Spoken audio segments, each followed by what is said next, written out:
Hello, my name is Leslie Shepard. I am a BSN to DNP student at the Georgia Baptist College of Nursing at Mercer University. I am presenting this informative program in partial fulfillment for my ethics course number 810. I chose to focus on the vulnerable population of the terminally ill cancer patient. So what makes a vulnerable population? A vulnerable population includes certain racial or ethnic minorities, children, elderly patients, socioeconomically disadvantaged patients, patients who are underinsured or even without health insurance, and patients with certain medical conditions like terminal illnesses, such as cancer patients, which we're talking about today.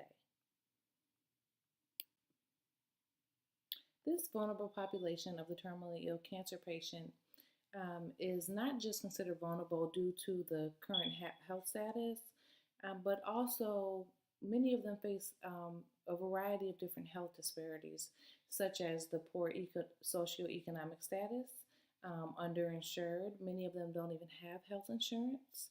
And also, some of them are part of the ethnic or racial minority group, such as African Americans or Hispanics.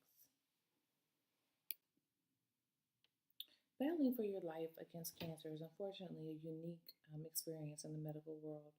I currently practice in the nurse navigation unit, and there we help each individual patient make it through their journey or their fight against cancer. A lot of them have different health disparities as well that they're facing. As mentioned before, maybe they don't have enough funds, even to get back and forth to treatment. We help them find alternate transportation. Also, they may not have insurance. We help them with payment plans and different options that they may qualify for. Cancer is a disease where the cell's normal machinery fails to protect it from uncontrolled and accelerated growth. Now, once a cell has gone through this neoplastic transformation, it has the ability to what we call metastasize to different areas of the body and different organs, vital organs, and this ultimately leads to the patient's demise. And this is why we have the poor prognosis. Now, some cancers, some of the more common cancers that we see more often, sometimes the physician is able to give an estimate or an estimate of their life expectancy. And though that is good, sometimes for the patient to have, it kind of gives them a time frame. It also, makes them even more vulnerable because they're, now they have this time limit to live. So again, while their prognosis and estimation of death or life expectancy is desirable information for the patient, it also makes them very vulnerable. Just their hope for life itself makes them vulnerable to a multitude of predatory behaviors. Some researchers that would pry on this, they become a threat to their safe, benevolent, and ethical treatment. They would also exploit them financially. Many cancers are preventable by reducing risk factors such as use of tobacco products, alcohol, lack of physical activity or obesity, poor nutrition, ultraviolet light exposure. Now, though these risk factors may not be associated directly as a vulnerable population, many of the cancer patients are in the lower socioeconomic status, which these risk factors are a direct relation to.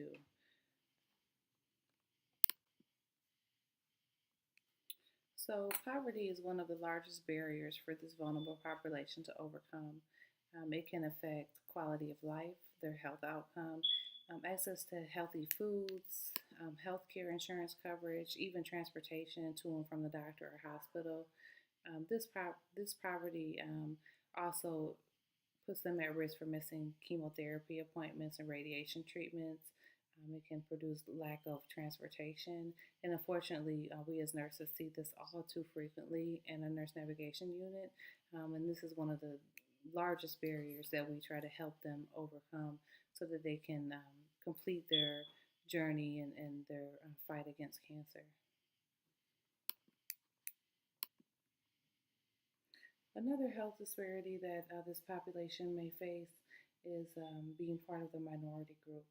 So many patients that come through the nurse navigation unit, they've been diagnosed with this terminal illness of cancer, and they're also African American or of Hispanic descent.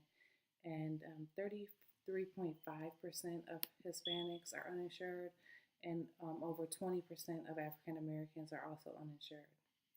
Now, the United States of America is the only advanced country without a single payer healthcare system. The universal healthcare is a strategy to fight the disparity in a vulnerable population, as well as a concept that falls under the Provision 8 of ANA Code of Ethics. As nurses, we commit to health as being a universal right.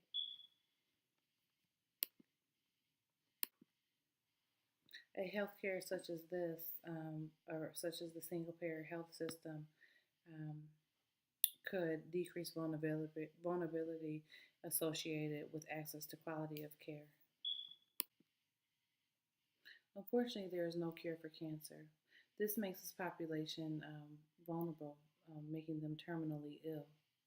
Now, in order to treat cancer, we must have clinical research and clinical trials. So, recruitment for this research is very, very important. The first and most important step that we must take as researchers is to provide each patient with informed consent. This is a must in order for us to stay ethically sound. So the informed consent provides them with information, the risks, the benefits, so that they can make a sound judgment as to whether they want to participate in the study or not. We must also establish trust with the patient. There are many studies in the past that have broken trust with certain groups, like, for instance, the Tuskegee study with the African American group. They simply do not trust medical professionals due to this experiment that was performed on them. We must remain culturally competent, um, which, we need to understand each culture and we need to be able to relate to them. And, many people, their cultural beliefs come from things that they've been surrounded by, their environment, and also their experiences, again, such as the Tuskegee experiment. Um, During that experiment, multiple men, about 600 men, were recruited. They were tricked. Ultimately, they were told that they were going to be given free health care, and they were actually injected with syphilis. And many of them died and unfortunately passed away. So, again, we need to have that trust with our patients. We need to remain bias free. If a patient does not want to participate in the study or they have certain religious beliefs, we cannot judge them. And the first step to remain bias free is to actually recognize our own bias and rid of that. We need to have respect for persons, beneficence, and also justice. These are ethical frameworks that we must follow as nurse practitioners, advanced research specialists. Now, unfortunately, there has been many unethical research studies performed on this vulnerable population in the past. I've got a few listed here on this slide. Ms. Henrietta Lacks, she is an African American female who passed away at the young age of 31 years old from cervical cancer. Now, while she was getting treatment at Johns Hopkins Hospital, the physicians were actually taking her cervical cells without her knowledge and using them for research purposes. Now, even though the physician was trying to find a cure um, for this cancer, it still violated her right as a patient, as a human subject, because she was not aware of this. She did not give consent to allow them to take these cells. As mentioned earlier, the Tuskegee experiment was an experiment on the African American community um, where they were again tricked essentially into coming thinking they were getting medical care, and they were actually being given a disease, syphilis, and not treated. And not only did they die, they gave it to their spouse as well. And Miss Swan, um, she again is another example. She was a young nursing student, and she wasn't diagnosed with cancer, but she was volunteering for a research study because she needed some extra pocket cash. And so she volunteered for a lung cancer study.